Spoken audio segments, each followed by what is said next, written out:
These are the Peshmerga front lines on the outskirts of Kirkuk. The militants are around a kilometre in that direction. Peshmerga forces say they moved into these areas only because Iraqi forces fled when militants attacked.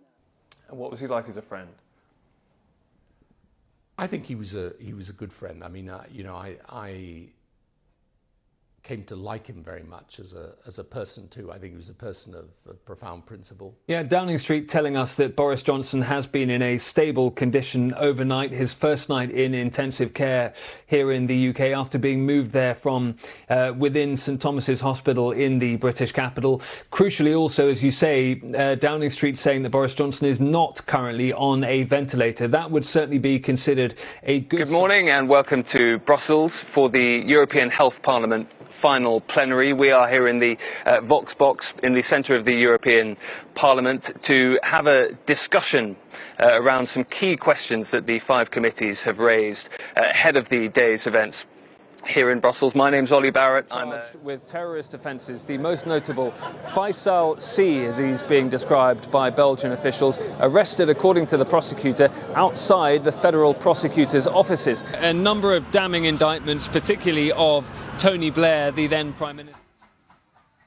Businesses certainly have a lot of questions, and 3.5 years on from when we broadcast from here in Parliament Square for Channel News Asia, we are back as Britain prepares to leave the European Union. This is where later on Leave supporters will celebrate. They will hold a party as Britain leaves the EU to celebrate that moment when Brexit is finally happening. But you can also see here in Parliament Square behind me, there are pro-Remain supporters as well. They say they'll campaign for Britain one day to rejoin the European Union. But returning to that idea about what businesses feel about all of this, I'm joined by Alan Simpson from the London Trade and Investment Agency, London and Partners. Alan, what are businesses saying to you about where we find ourselves? Half of the rigs in the Firth at the moment are what's known as warm stacked.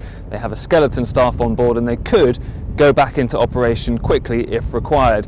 After the financial crisis of 2008, the government said it would try and rebalance the British economy away from its dependence on financial services. The basic message coming out of there is that this is great, it props up the market for a little while, but over the longer term there are still some real concerns about Spain and Italy. Residents are keen to maintain the feeling here that life goes on, and so this is what passes here for the High Street.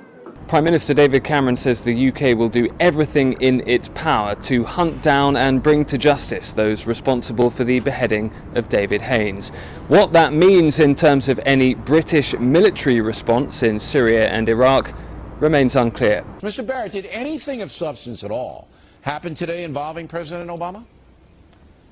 Well, I guess that depends, Bill, if you count. Prince William and Catherine certainly wanted to be portrayed as a normal royal couple. Is that right, Ollie?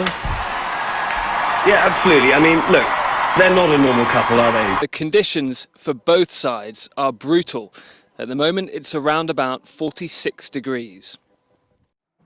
Back at a temporary Peshmerga base behind the front, the commander shows us which territory he controls and which is in the hands of ISIS. The other thing to factor in to all of this is that referenda are notoriously difficult to predict with polling, partly because they are much rarer events, partly because you don't have a precedent to rate them against. You know, there wasn't a referendum in Scotland recently on which you can judge people's voting habits. Xi Jinping's visit comes at an opportune moment for François Hollande.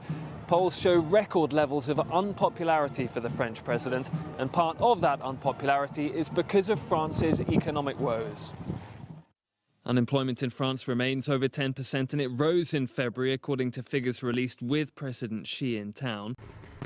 If you can hear me, then Spanish fans are very much getting down to celebrating here in Kiev.